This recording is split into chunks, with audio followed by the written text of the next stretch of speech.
Monsieur le Président, Mesdames et Messieurs de la Cour, nous tenons d'abord à préciser, avant de contredire les piètres arguments avancés par la défense, que notre client a été et demeure un homme intègre. Monsieur X, notre client, a de tout temps été décrit par ses collègues féminins comme masculin, aujourd'hui présent en tant que témoin pour le défendre, qui s'est toujours montré aimable et respectueux dans ses interactions. Père de 40 ans, marié depuis 25 ans, qui n'a jamais connu un seul déboire avec la justice, comme vous pouvez le constater, Monsieur X fait office de modèle au sein de la société et non de porc, comme Madame Y se plaît de l'affirmer. Car en effet, les allégations, les subterfuges grotesques que vous tentez de démontrer devant cette cour ne sont au final que les symboles d'une jalousie profonde et d'un mépris certain à l'égard de notre client. Les collègues et témoins de Monsieur X présents durant ce séminaire affirment que celui-ci n'a eu aucun comportement déplacé pouvant être assimilé à du harcèlement sexuel. De plus, le soi-disant message que vous tentez d'ériger en preuve, et je vous le cite, « Désolé pour hier soir, j'avais un peu bu », peut laisser cours à des interprétations infinies. Cela n'illustre en réalité qu'une chose, une défense préparée à la va-vite dans le refus d'admettre la culpabilité évidente de Madame Y dans cette affaire. Et cela est grave, très grave. Et je pense que Madame ne prend pas la mesure de ces paroles, ni de leur portée. Je me permets donc, Madame, de vous rafraîchir la mémoire concernant vos paroles.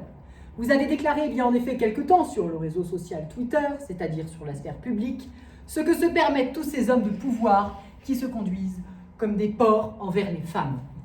Vous avez ensuite déclaré que vous invitiez toutes les femmes à dénoncer ce genre de comportement grossier et prédateur. Selon vos dires, l'homme en question serait donc Monsieur X. En tout cas, c'est ce que vous avez affirmé sur la sphère publique. Au risque de vous décevoir, se faire justice sans tribunal, ni preuve avérée, n'est pas permis.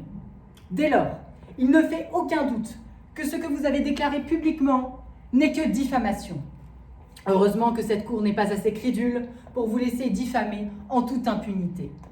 Et cette diffamation est bien, comme l'illustre l'article 29 de la loi du 29 juillet 1881 sur la diffamation et l'injure, un acte punissable. Il est clairement explicité que toute allégation ou imputation d'un fait qui porte atteinte à l'honneur ou à la considération de la personne, le fait imputé est une diffamation. De plus, l'identification de monsieur est clairement possible, ce qui fait que vous portez atteinte à son honneur et à sa dignité d'homme et de père de famille. Pire, Monsieur le Président, cette déclaration est assimilée à de la calomnie.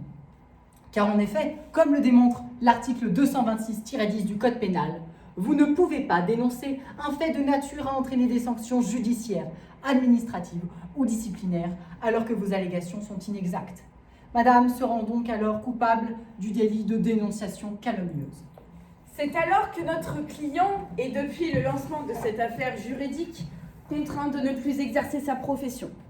Cette mascarade dure depuis maintenant 6 mois, provoquant ainsi des pertes se chiffrant en milliers d'euros pour notre client. Et cette perte n'est pas que financière, elle est aussi morale pour monsieur. Car c'est en premier lieu, comme nous l'avons démontré, la dignité et l'honneur de monsieur qui sont concernés. Ainsi diffamé, calomnié et discrédité sur la place publique par une femme dont les interprétations ne sont pas claires.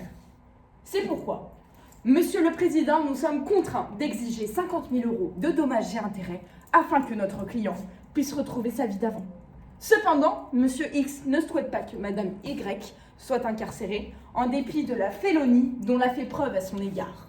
Il est clair que Monsieur X souhaite désormais aller de l'avant et sortir de ce cauchemar dont il est l'objet depuis 6 mois.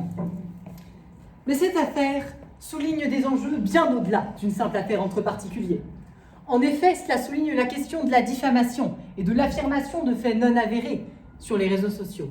Un espace où, comme le prouve cette affaire, chacun se sent libre de conscience d'insulter sans se soucier des conséquences que cela provoque sur la vie privée et professionnelle d'autrui.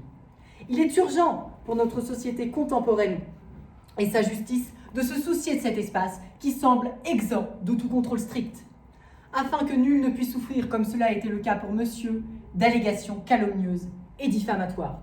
Nous pouvons aussi noter que la présence même de cette affaire au sein de cette cour est une insulte envers toutes les femmes qui souffrent réellement du harcèlement sexuel. Cela rend parfois leurs témoignages nuls et injustifiés, alors qu'elles avancent de réelles preuves et non simplement une affirmation calomnieuse, comme cela a pu être le cas dans cette affaire. Nous remercions la Cour et Monsieur le Président de nous avoir permis de plaider pour cette cause ô combien juste et essentielle.